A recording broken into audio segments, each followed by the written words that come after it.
Application ಅದೇ 53 ಅಂದರೆ 50 ಹಾಕೋಣ. ಇದೆ ನನ್ನ ಲಿಸ್ಟ್ ತರ್ತೀವಿ ನೋಡ್ಬೇಕು. ಪೊಸಿಷನ್ ಅವರು ಅವಾಗಿಂದ ಬಿಡಲೇಬಾರ್ದು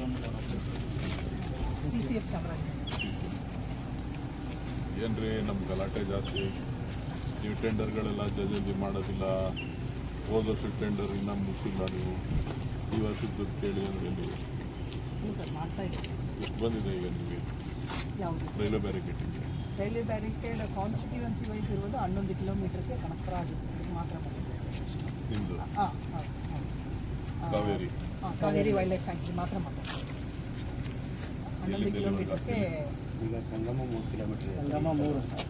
3 ಟೆಂಡರ್ ಫ್ಲೋಟ್ ಆಗಿದೆ ಸರ್. ಅದು ಆದಮೇಲೆ ಯಾಕಂದರೆ ಸ್ವಲ್ಪ ನಮಗೆ DPR ಮಾಡೋದ್ಮೇಲೆ ಸ್ವಲ್ಪ ಕಷ್ಟ ಆಯಿತು ಸರ್. ಅದು ಆದಮೇಲೆ ಹೌದು ಅದು ಆಗಿದೆ. ಅದಾದಮೇಲೆ ಈಗ ಟೆಂಡರ್ ಫ್ಲೋಟ್ ಮಾಡಿದ್ವಿ ಸರ್. ಟೆಂಡರ್ ಫ್ಲೋಟ್ ಮಾಡಿ ತಕ್ಷಣ ನಾವು ಈಗ ಶುರು ಮಾಡ್ತೀವಿ. ನೋಡಿ, ಇನ್ಸಿಡೆಂಟ್ಸು ಜಾಸ್ತಿ ಆಗ್ತಾ ಇದೆ. ನಾವು ಎಷ್ಟು ಹೇಳಿದ್ರು ಚನ್ನಪಟ್ಟಣದಲ್ಲೂ ಮೊನ್ನೆ ಎಲ್ಲ ಗಲಾಟೆಗಳಾಗಿದೆ. ನೋಡಿದ್ರೆ ಸರ್ ವಿಜಯಪುರ ಕರ್ಕೊಂಡೋಗಿ ನೆನೆಸ್ಕೊಡೋಕ್ಕೆ ಜಾಸ್ತಿ ಹೋಗಿರಲ್ಲ. ಅದು ರಾಮನಗರದಿಂದ ಒಂದು ಮೊನ್ನೆ 8 ಬಂದಿದ್ದಾವಲ್ಲ ಸರ್. ಅದೆಲ್ಲ ಕಡೆ ಎಲ್ಲ ಫಿಲ್ಲಾಗಿ ಓಡಾಡ್ತಾರೆ. 20 ದಿನದಿಂದ ರಾಮನಗರದಿಂದ ಬಂದಿದೆ ಸರ್. ಅವೆಲ್ಲ ಓಡಾಡ್ತಾರೆ. ಅವೇ ಜಾಸ್ತಿ ಅದೇನು ಬರ್ತಾವಲ್ಲ ಅವೇ ಸ್ವಲ್ಪ ಕಾಡು ಒಳಗಡೆ ಇರುವುದು ಸ್ವಲ್ಪ ಚನ್ನಪಟ್ಟಣದಿಂದ ಹಿಡಿದು ಹಾಕಿ ಅಂತ ಹೇಳಿದೀವಲ್ಲ, ಪೂರ್ತಿ ಚನ್ನಪಟ್ಟಣದೆಲ್ಲ ಖಾಲಿ ಮಾಡಿ ಅಂತ. 6 8 ಇರಬೇಕು. 12 ಇದೆ. ಇನ್ನೂ 12 ಇದೆ. ಅದೇನಾಗುತ್ತೆ ಸರ್. ನಾವು ಒಂದು ಹಿಡಿದ್ರೆ ಸರ್ ಮತ್ತೆ 2-3 ಸೇರ್ಕೊಳ್ತಾರೆ ಸರ್. ಈಗ ಆಳೂರಿನಲ್ಲಿ ಕೂಡ ಅದೇ ಆಯ್ತಲ್ಲ ಸರ್. ನಾವು ಅರೌಂಡ್ 24 ಆನೆಗಳನ್ನು ಹಿಡಿದಿದ್ವಿ. ಈಗ ನೋಡಿದರೆ ಅದು ಟ್ರಿಪಲ್ದ ಆನೆಗಳು ಅದು ನಮಗೆ ಸೇರ್ಕೊಳ್ತೀವಿ ಸರ್. ಅದೊಂದು ಇದಾದರೂ ನಮ್ಮ ಪ್ರಯತ್ನ ಮಾಡ್ತಾ ಇದ್ದೀವಿ ಸರ್.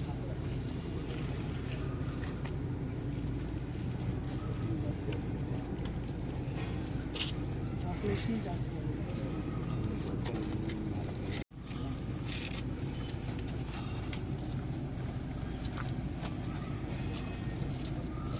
ಕೊಡ್ತಾ ಇದ್ರು ಸ್ಪೆಷಲಿಸ್ಟು ಎಲ್ಲ. ಸರ್ ಒಂದು 5 ಲಕ್ಷಕ್ಕೆ ಬಿಟ್ಟಿದ್ದೀವಿ ಸರ್. DRT ಫೌಂಡೇಶನ್ ಸ್ವಲ್ಪ ನಮಗೆ ಇವತ್ತೇ ಒಳಗಡೆ ಫಸ್ಟ್ ಇವತ್ತೊಳಗಡೆ ತಂದುತ್ತಾ ಇದ್ದಾರೆ. ಬಾಕಿ ಉಳಿದ 15 ಲಕ್ಷ ಅಕೌಂಟಿಗೆ ರಿಪೋರ್ಟ್ ತೊಗೊಂಡ್ಬಿಟ್ಟು ಡೈರೆಕ್ಟ್ ಅವ್ರ ಅಕೌಂಟಿಗೆ ಅವರು ಹೆಂಡತಿ ಹೆಂಡತಿ ಇದ್ದಾರೆ. ಆರೋಗ್ಯ 15 ಲಕ್ಷ ಬಂದರೆ ಡೆಪಾಸಿಟ್ ಮಾಡಿಸ್ಬಿಟ್ಟು ಸೆಪ್ರೇಟ್ 5 ಮನೆಗಳಿಂದ ಕೊಡ್ತೀವಿ. ಸರ್ ಮನೆಯಲ್ಲಿ ಎಲ್ಲ ತಗೊಂಡು ಮನೇಲಿ ಮಾಡ್ತೀವಿ.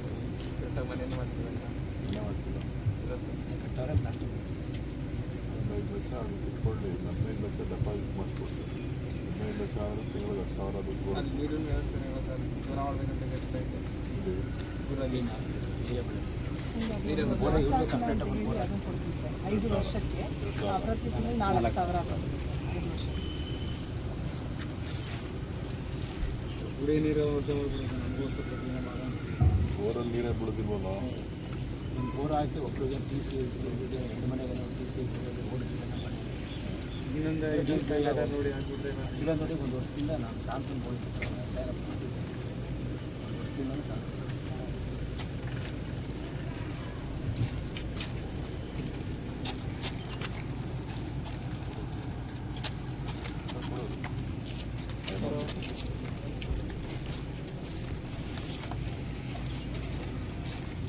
ಅವರು ಈಗ 5 ಲಕ್ಷ ಕೊಡ್ತಾರೆ ಇವತ್ತು ನಾಳೆಲ್ಲಿ.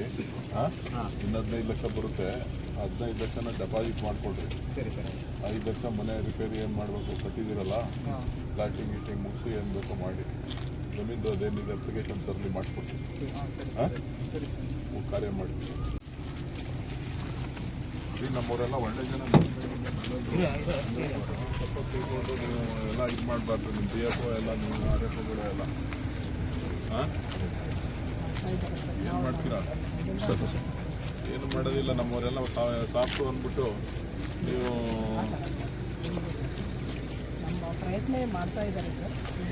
ಈಗ ಅವ್ರದ್ದು ಇದು ಎನ್ಕ್ರೋಚರ್ನಲ್ಲಿ ಬರುತ್ತೆ. ಸುತ್ತಲೂ ಅರೌಂಡ್ 4 ಕಿಲೋಮೀಟರ್ ನಾವು ಸೋಲಾರ್ ಕಂಟಿನ್ಯೂ ಸರ್. ಏನಾಗುತ್ತೆ ಸರ್, ಆಣೆಗಳು ನಾವು ಎಷ್ಟು ಬ್ರಿಲಿಯಂಟಾಗಿ ಒಂದೊಂದು ಕೆಲಸ ಮಾಡ್ತಾ ಹೋಗ್ತಾ ಇದ್ವಿ, ಅದು ಅಷ್ಟು ಬ್ರಿಲಿಯನ್ಸ್ ತೋರಿಸ್ತದೆ ಸರ್ ಆಣೆಗಳು ಕೂಡ. ಅದನ್ನ ಹೆಂಗೆ ಮುರಿಸ್ಕೊಂಡು ಬರುವುದು, ಒಳಗೆ ದಾಟುವುದು ಅಂತ ಆ ಥರ ರೈಲ್ವೆ ಬ್ಯಾರಿಕೇಡಿಂಗ್ ಆಗಿರೋ ಕಡೆ ಆಲ್ಮೋಸ್ಟ್ 90% ಸೀಸ್ ಆಗಿದೆ. ಸ್ವಲ್ಪ ಇದಾಗಿದೆ ಸರ್. 90%, 95% ಸೀಸ್ ಆಗಿದೆ. ಇನ್ನು ಗ್ಯಾಪ್ಸ್ ಎಲ್ಲೆಲ್ಲಿ ಉಳ್ಕೊಂಡಿದೆ ಆ ಕಡೆ ಜಾಸ್ತಿ ಆಗ್ತಾ ಇದೆ. ಹೌದು ಸರ್. ನೀವು ಆ ಗ್ಯಾಪ್ಸ್ನ ಫಿಲಪ್ ಮಾಡೋದಕ್ಕೆ ಜೈಲಲ್ಲಿ ಖಂಡಿತ ಇದು ಮಾಡ್ತೀವಿ ಸರ್. ನೋಡಿ, ಲಾಸ್ಟ್ ಇಯರ್ ಪೇಮೆಂಟ್ ಕೊಟ್ಟಿರೋದನ್ನು ನಿಮಗೆ ಟೆಂಡರ್ಗೆ ನಿಮ್ಮ ಆಫಿಷಿಯಲ್ ಮಿಸ್ಮ್ಯಾನೇಜ್ಮೆಂಟಿಂದ ನೀವು ಇನ್ನೂ ಟೆಂಡರ್ ಫೈನಲ್ ಮಾಡಿಲ್ಲ. ಡಿ ಎಫ್ ಒ ನೀವು ಎಲ್ಲ ಸೇರಿಕೊಂಡು ಬಂಡವಾಳದೊಂದಿಗೆ ಯಾರು 50% ಕಿಲೋ ಹಾಕೋಣ ಎಲ್ಲಿ ಬರ್ತಾನೆ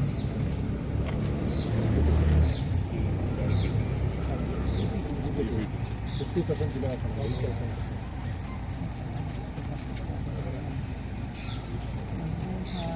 ಮಾಡ್ತೀವಿ ಸರ್.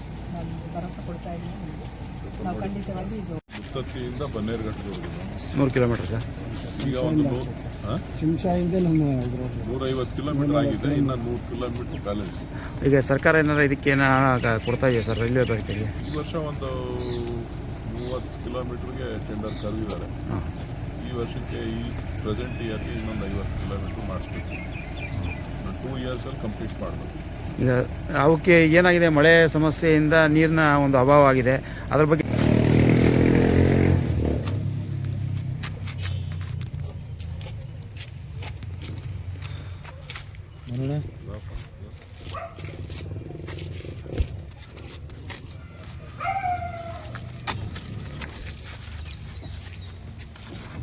ಈಗೇನು ನಿಮ್ಮ ಮೊನ್ನೆನೂ ನಿಮ್ಮ ವಿಭಾಗದಲ್ಲೇ ಒಂದು ಕಾಡಾನೆ ಸಾಯ್ತು ಅಲ್ವಾ?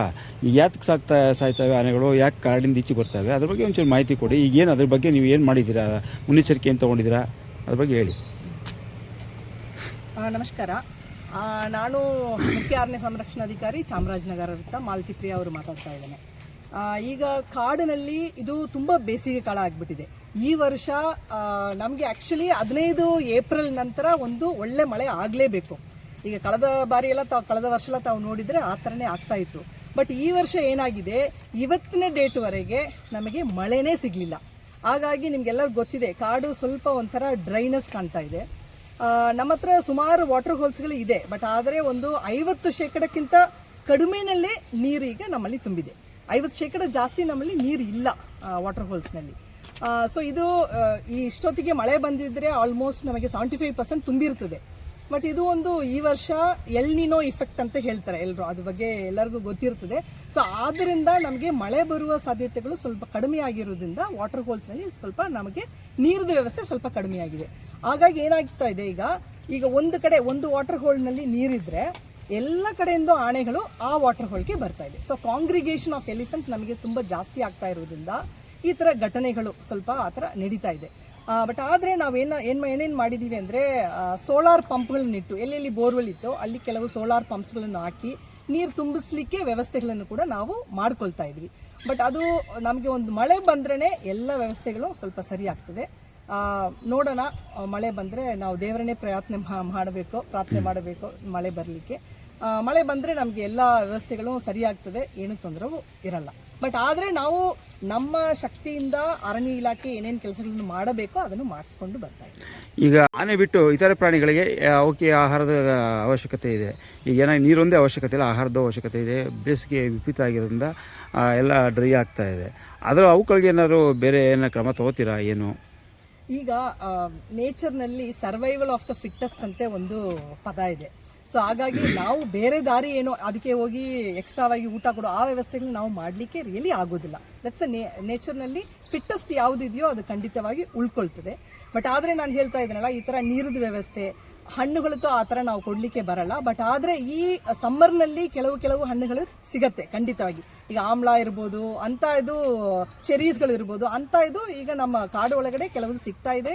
ಈಗ ನಮ್ಮ ಮಂಗಗಳಿರಲಿ ಅಥವಾ ಡೀರ್ಸ್ಗಳಿರಲಿ, ಸ್ಪಾಟೆಡ್ ಡೀರ್ ಇರಲಿ, ಸಾಂಬಾರ್ ಡೀರ್ ಇರಲಿ, ಖಂಡಿತವಾಗಿ ಅದಕ್ಕೆ ಬೇಕಾಗಿರುವ ಸ್ವಲ್ಪ ಆಹಾರ ಒಳಗಡೆ ಇದೆ, ಇಲ್ಲ ಅಂತ ನಾನು ಹೇಳಲಿಕ್ಕೆ ಇದು ಮಾಡಲ್ಲ. ಬಟ್ ಮಳೆ ಬಂದರೆ ನಮಗೆ ಸ್ವಲ್ಪ ಚಿಗುರು ಬಿಡ್ತದೆ, ಚೆನ್ನಾಗಿ ಚಿಗುರು ಬಿಟ್ಟರೆ ನಮಗೆ ಘಾಸ್ಗಳು ಚೆನ್ನಾಗಿ ಸಿಗುತ್ತೆ, ಸ್ವಲ್ಪ ಹೆರ್ಬಿಯೋರ್ ಪಾಪ್ಯುಲೇಷನ್ಗೆ ಸ್ವಲ್ಪ ಚೆನ್ನಾಗಿರುತ್ತದೆ.